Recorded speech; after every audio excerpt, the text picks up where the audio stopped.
একটা পাতাকপি ক্ষেত। এই যে এইটা হলো আলু ক্ষেত, ছোট ছোট আলু, বেগুন দিয়ে, শিম দিয়ে, গুঁড়া মাছ দিয়ে খেলে অনেক মজাদার। এই ছোট আলুর দরকার পড়ে ওগুলা তরকারিতে, যে কোনো তরকারিতে ছোট আলু অনেক সুস্বাদু খেতে। আর এই যে এটা দেখতেছেন, এটা হলো পেঁয়াজ ক্ষেত। আর ওই যে এই ক্ষেতের পাশেরটাই হলো মরিচ ক্ষেত। মরিচ, জাল মরিচ, খুবই জাল। এগুলা আমাদের বাংলাদেশের মানচিত্রের এক ধরনের সৌন্দর্য।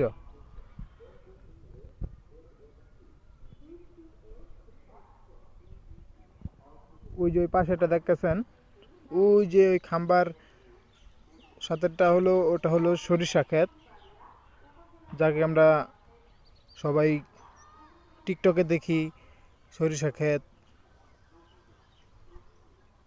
ওইটাই হলো সরিষা ক্ষেত। দূর থেকে তো তেমন একটা পোস্ট দেখা যাচ্ছে না, তাহলে আপনাদের দেখতে আর সুবিধা হতো।